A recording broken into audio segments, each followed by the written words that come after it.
Olá, planificados e planificadas. Eu sou o Dr. Francisco Pessoa. Eu venho cá para fazer uma provocação a vocês, na verdade, fazer um estímulo intelectual a vocês. Qual é a diferença que existiria entre tristeza e depressão pós-parto? Bom, vamos imaginar o cenário.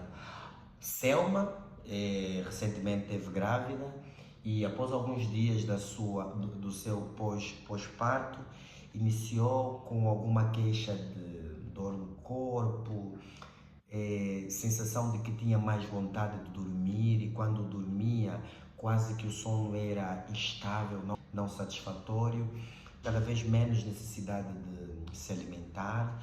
Estava muito preocupada com a situação física e o futuro do seu bebê.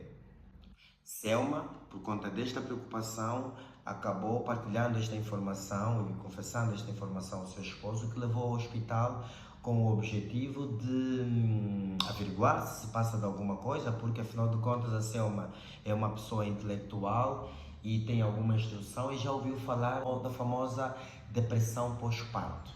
Estava com receio de que esta condição viesse a afetar a sua integridade física e a integridade física do seu filho. Posto em consultório, a primeira pergunta que a Selma faz e o seu esposo faz no final da consulta é: doutor, o que é que eu tenho? Será que eu tenho uma depressão pós-parto ou não passa de uma simples tristeza? É uma pergunta comum e formulada muitas vezes às pacientes e também formulada por parentes. Por quê? Porque a gente sabe que o quadro depressivo pós o parto é uma condição médica grave do ponto de vista psiquiátrico. E as consequências principais seriam um comportamento suicidário, e é muito importante falarmos desse assunto, suicídio, uma vez que estamos neste momento no mês em que se consciencializa, reflete-se à volta desta condição muito grave que é a ideação e o comportamento suicidário, ou voltado ao exterminar a própria vida do bebê, ok? Portanto, estas duas condições são o que mais chamam a vista quando se trata de um quadro depressivo puerperal. Algumas vezes, esta condição pode ser confundida com uma tristeza normal, que é também chamado de blue puerperal ou simplesmente tristeza materna. O que é isso de tristeza materna? É uma espécie de subsíndrome, é uma espécie de conjunto de sintomas que podem nos fazer confusão com a condição de depressão como tal. Normalmente acontece nos primeiros 3 dias depois do parto e pode estender-se mais ou menos até o 15º dia, mas até o 15º dia os sintomas que eu vou apresentar a seguir tendem a reduzir.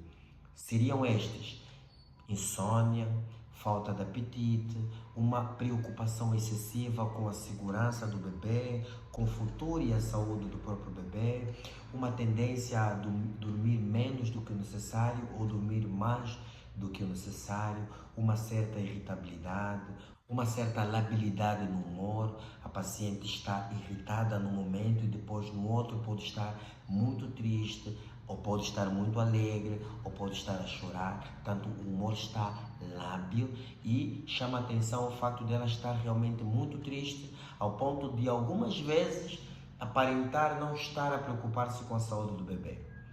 Isto é uma tristeza pós-parto, é uma tristeza materna que ocorre em quase 80% das mulheres que dão à luz, ok? Não se esqueçam. Mais ou menos inicia nos primeiros 3 dias até ao mais ou menos 15º dia. Qual é a característica principal para diferenciarmos de uma depressão pós-parto? Que é uma condição, recordem-se, grave do ponto de vista médico e constitui uma emergência médica. A diferença seria que estes sintomas, na maior parte das vezes, aparecem e, apesar de aparecerem, não comprometem o seu funcionamento normal. Quando eu digo o seu, estou a falar do funcionamento do indivíduo que é acometido. E quando eu digo de funcionamento normal, eu estou a dizer assim: olha, esses sintomas aparecem e, apesar de aparecerem, não afetam a capacidade da mulher de se autocuidar, tomar banho, alimentar-se, apesar de diminuir o apetite, ainda assim alimenta-se, não afeta a capacidade que ela tem de cuidar do seu próprio bebê, dar banho, dar o leite, proteger ela do frio ou tirá-la da fralda quando estiver a fazer pum-pum ou fazer algum xixi. Não comprometa a sua relação com seu esposo no sentido de ter uma relação amorosa íntima, um afeto não está prejudicado, ela consegue demonstrar que ama o seu marido, ama o seu bebê, ama-se a ela própria e por arrasto, não compromete nem a sua capacidade de lidar com as exigências do meio doméstico, cozinhar para o marido, para o bebê, ou até mesmo responder às demandas do trabalho. Ora, num quadro depressivo, estes sintomas que eu acabei de mencionar aparecem. Estes sintomas acabam afetando a capacidade que a mãe tem de cuidar de si própria. A pessoa não deixa de tomar banho, deixa de se alimentar, deixa de cuidar do seu bebê, ok? Deixa de manter uma relação afetiva com seu marido, deixa de cuidar da sua imagem, não vai para o trabalho, não lida com ninguém e, na maior parte das vezes, fica trancafiada no seu quarto e não quer falar com absolutamente ninguém. Deixa de fazer as coisas que anteriormente faziam, que davam prazer. A pessoa está muito triste, está muito ansiosa, ao ponto dela mostrar alguma certa irritabilidade.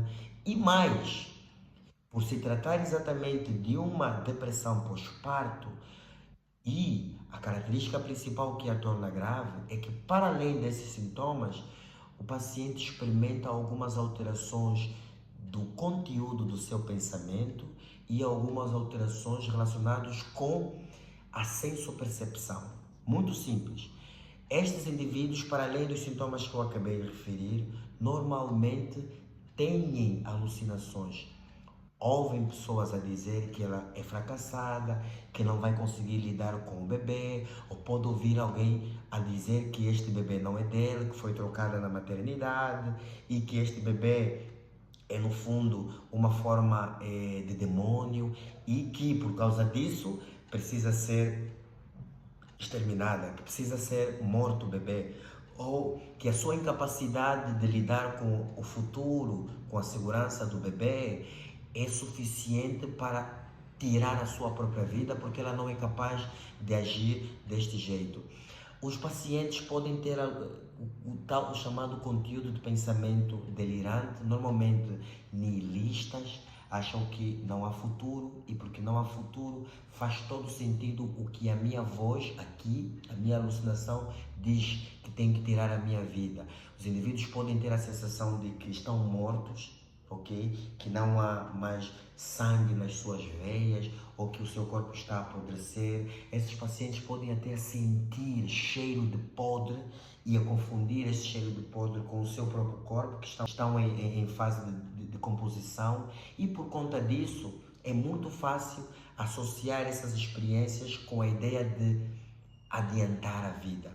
Então, jogam-se no sexto andar da maternidade, enforcam-se, buscam venenos e ingerem venenos, ou usam qualquer artifício no sentido de acabar com a sua própria vida ou acabar com a vida do próprio bebê. Como vos disse, esta segunda condição, que é a depressão pós-parto, que normalmente está sempre associado com sintomas psicóticos, é uma forma grave de depressão. Então, se estes sintomas aparecem associados ao pós-parto de mais ou menos 3 semanas após o parto, e vai arrastando cada vez piorando os sintomas até mais ou menos 4 ou 6 semanas, deve procurar assistência de um psicólogo ou de um psiquiatra, porque pode realmente estar diante de um quadro depressivo pós-parto. E recorde-se, é uma condição médica grave pelas consequências que eu acabei de mencionar. O que não quer dizer que o blue pós-parto, que é aquela condição que normalmente ocorre nos 3 primeiros dias do pós-parto e normalmente melhoram no 10º ou 15º dia, o que não quer dizer que esta condição não precisa, não mereça uma assistência clínica do ponto de vista psicológico ou do ponto de vista psiquiátrico. Em todo caso, se estes sintomas de isolamento, choro, irritabilidade, falta de apetite, acabe surgindo mais tarde os sintomas psicóticos como a ideia delirante ou a alucinação, ou essa assistência poderá acabar sendo benéfica no sentido de auxiliar a família, a mulher, a ressignificar a sua realidade e, de seguida, fazer face às preocupações que ela naturalmente poderão surgir por conta da existência de um novo ente querido e que está totalmente sob a sua responsabilidade. Bom, espero ter ajudado, senhores planificados e planificadas. Não se esqueçam de continuarem a planificar a vossa vida. Maternidade é muito boa, mas acaba sendo muito mais gratificante quando acompanhada com a responsabilidade. E um ato de responsabilidade é juntar o seu marido, a sua esposa e planificarem quantos filhos terão e quando isto poderá ser. Um abraço. Tchau.